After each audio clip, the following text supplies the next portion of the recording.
Imagine this. It took Odysseus 10 whole years to return home from Troy. He fought Cyclopes, escaped deadly sirens, survived sea monsters, and was constantly punished by the gods.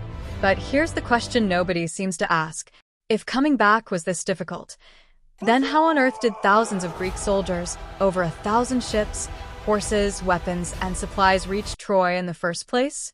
Was the Odyssey hiding a massive plot hole? Or is there a much smarter explanation? Let's find out.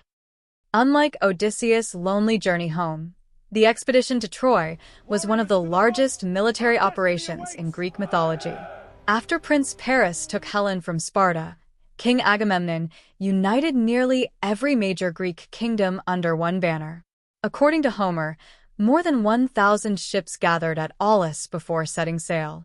Now, historians debate whether that exact number is symbolic, but one thing is clear. This wasn't one man trying to cross the sea. It was a massive fleet filled with experienced sailors, soldiers, navigators, and commanders.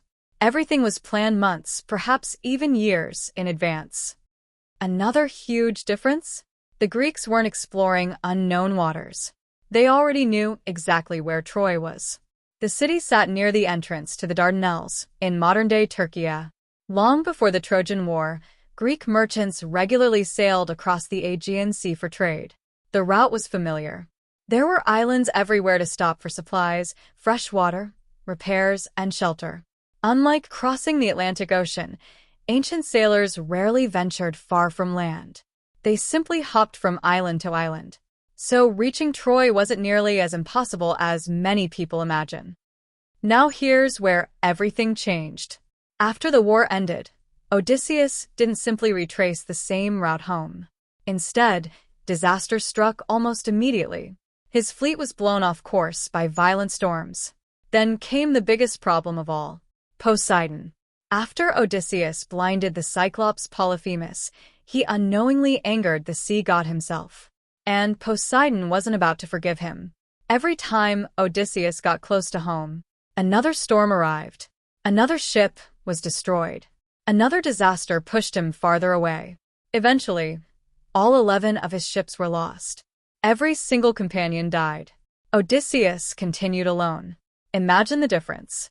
Thousands of ships sailing together versus one exhausted man drifting through dangerous waters. That's not even a fair comparison. Here's another fascinating theory. Many historians believe Odysseus' monsters weren't meant to be taken literally.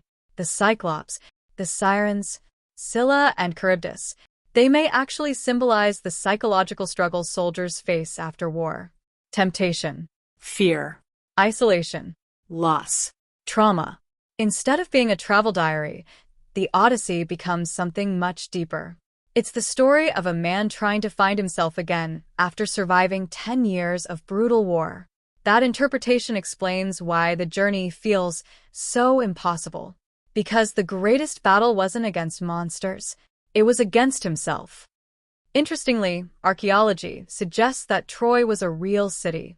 Excavations at Hisarlik in modern-day Turkey have uncovered a Bronze Age settlement believed by many scholars to have inspired Homer's epic. A real war may have happened there, but there's no historical evidence for Cyclopes, magic islands, or sea monsters. The actual voyage between Greece and Troy probably took only days or a few weeks under favorable conditions. The 10-year return journey belongs to mythology, where the gods shape the fate of heroes.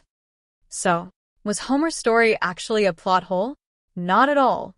The Greeks reached Troy because they traveled as a massive, organized fleet across familiar waters toward a known destination. Odysseus, however, spent 10 years wandering because he was constantly thrown off course, punished by Poseidon, and forced into a series of mythological adventures that were never meant to be ordinary geography. That's exactly what makes the Odyssey timeless. It's not just a story about sailing home. It's about how victory in war doesn't always mean peace afterward. Sometimes, the hardest journey isn't reaching the battlefield. It's finding your way back home. If you enjoyed this deep dive into Greek mythology, don't forget to like the video, subscribe to the channel, and let me know in the comments. Do you think Odysseus monsters were real?